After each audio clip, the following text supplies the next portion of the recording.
Cook with கோமாளில veg ஆலக்யூவ் பண்ணாங்க. நாம இப்ப பார்க்க போற ரெசிபி சிக்கன் ஆலக்யூவ். இதுக்கு முதல்ல ஸ்டஃபிங் ரெடி பண்ணிடலாம். அதுக்கு நான் 2 டேபிள் ஸ்பூன் அளவுக்கு ரூம் டெம்பரேச்சர்ல இருக்க பட்டர் எடுத்திருக்கேன். இது கூட கொஞ்சமா பொடியா நறுக்கின கொத்தமல்லி, பொடியா நறுக்கின பூண்டு சேர்த்துக்கிறேன். கூடவே காரத்துக்கு ஏத்த மாதிரி பெப்பர் பவுடர், கொஞ்சமா உப்பு சேர்த்து நல்லா மிக்ஸ் பண்ணி வச்சுக்கலாம்.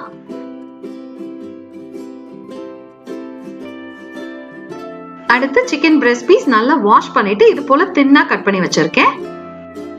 இப்போ ஒரு பீஸ் சிக்கன் எடுத்து இது போல ஜிப்லாக் கவர்ல வச்சுட்டு கத்தியோட பேக் சைடு வச்சு இது போல தட்டி எடுத்துக்கிறேன். உங்ககிட்ட மீட் மேலட் இருந்ததுன்னா அதுல கூட தட்டி எடுத்துக்கலாம். இதே போல மத்த பீசஸையும் ரெடி பண்ணி வச்சுக்கலாம். இப்போ நம்ம கலந்து வச்சிருக்க பட்டர் மிக்ஸ்சரை இந்த சிக்கன் குள்ள வச்சுட்டு ஜென்டிலா ரோல் பண்ணிக்கலாம். ரோல் பண்ண சிக்கன் பீசஸ் ஒரு half an hour ரெஃப்ரிஜரேட் பண்ணி எடுத்துக்கலாம். அப்பதான் பிரிஞ்சு வராம இருக்கும். அடுத்து இதுக்கான கோட்டிங் ரெடி பண்ணிடலாம். அதுக்கு நான் ஒரு முட்டை எடுத்திருக்கேன். அதுக்கு தேவையான அளவு உப்பு சேர்த்து நல்லா அடிச்சு வச்சுக்கிறேன்.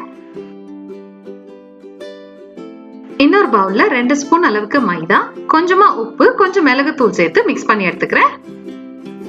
கூடவே கொஞ்சம் பிரெட் கிரம்ஸும் எடுத்து வச்சிருக்கேன்.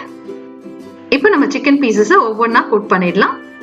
ஃபர்ஸ்ட் மைதால ஒரு கோட்டிங் கொடுத்துட்டு அடுத்ததான் நம்ம அடிச்சு வச்சிருக்க முட்டையில ஒரு கோட்டிங் கொடுத்துட்டு மேல பிரெட் கிரம்ஸ்ல இது மாதிரி நல்லா கோட் பண்ணி எடுத்து வச்சுக்கோங்க.